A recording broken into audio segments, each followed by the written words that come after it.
A strange and terrifying night I'll never forget. About 4 years ago, when I was 16, something happened that changed the way I sleep forever.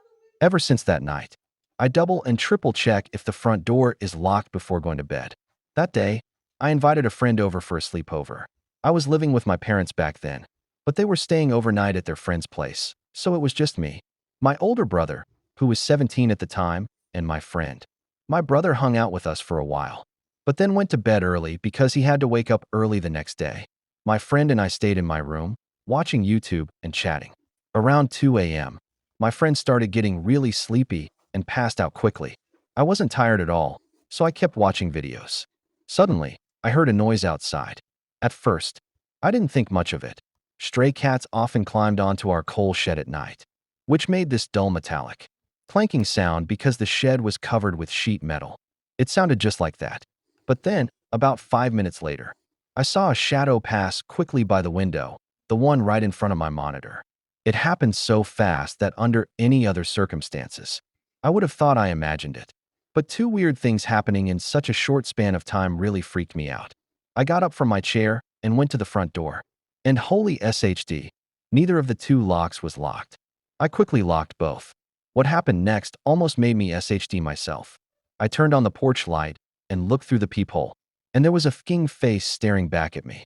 I literally screamed, "Holy SHD," and jumped back from the door.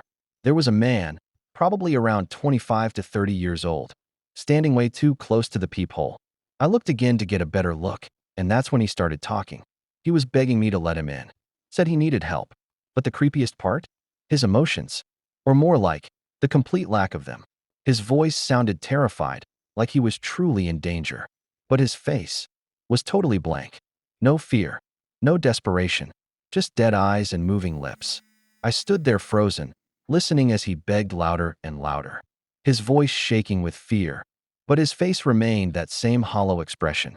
Then suddenly, I heard footsteps behind me. I turned around and saw my brother. I didn't even realize the man outside had gone silent. My brother asked, "What are you doing?" I said, "There's someone in the yard." I looked back through the peephole, and the man was gone.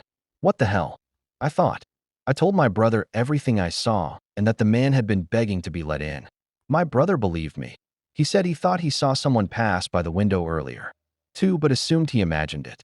We shut off all the lights in the house and started peeking through the windows, trying to see if anyone was out there. Nothing. Nobody. Then suddenly, we hear a blood-curdling scream from my room. My friend.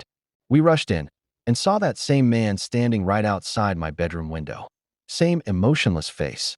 But now his expression had changed.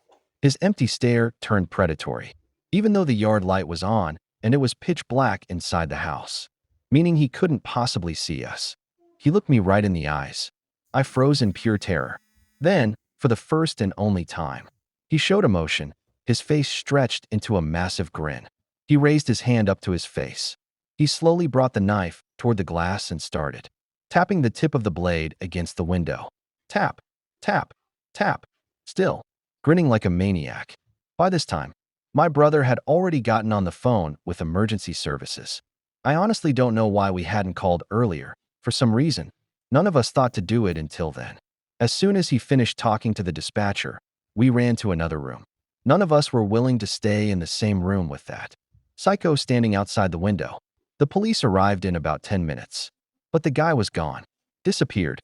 We described everything to the officers, and they made a composite sketch of the man based on our descriptions. They contacted our parents and stayed with us until they got home. Despite flyers and warnings being posted all around town, they never found that guy.